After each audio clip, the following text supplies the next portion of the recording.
అమ్మా, నువ్వైతే బరువు తగ్గావు, మళ్ళీ పెరగలేదు. కానీ మా ఫ్రెండ్ వాళ్ళమ్మ మాత్రం బరువు తగ్గి మళ్ళీ పెరిగారు. ఎందుకు? అది చాలా మందికి కామన్ బాబు. కారణం సింపుల్. ఆమె డైట్ చేసింది కానీ లైఫ్ స్టైల్ మార్చలేదు. డైట్ అంటే తాత్కాలికంగా తినడం తగ్గించడం, లైఫ్ స్టైల్ అంటే మన హ్యాబిట్స్ ని మార్చడం. చాలా మంది వెయిట్ తగ్గిన తర్వాత మళ్ళీ పాత అలవాట్లకి వెళ్తారు. అందుకే వచ్చిన రిజల్ట్ కూడా మళ్ళీ పోతుంది. అంటే డైటింగ్ మాత్రమే చేస్తే లాంగ్ టర్మ్ రిజల్ట్స్ రావు కదా అమ్మా? అవును బాబు, వెయిట్ తగ్గడం కాదు, మైండ్ సెట్ అండ్ హ్యాబిట్స్ మార్చుకోవాలి. Food, water, sleep, activity, coach support ఇవే మెయిన్ పిల్లర్స్. ఈ చేంజెస్ అనేవి ఇండివిడ్యువల్ గా చేయటం అనేది కొంచెం కష్టంగా అనిపిస్తుంది.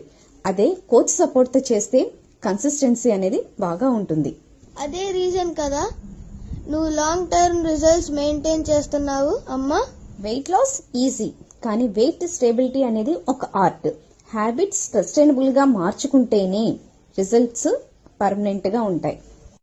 అంటే వెయిట్ తగ్గడం కాదు, లైఫ్ స్టైల్ మారడం అసలు గోల్ కదా? Exactly. Temporary diets give results, sustainable habits keep results. మార్పు కావాలి అంటే డైట్ కాదు, లైఫ్ స్టైల్ మార్చుకోవాలి. అమ్మా, నేను నీ గ్రూప్ లో జాయిన్ అవుతాను.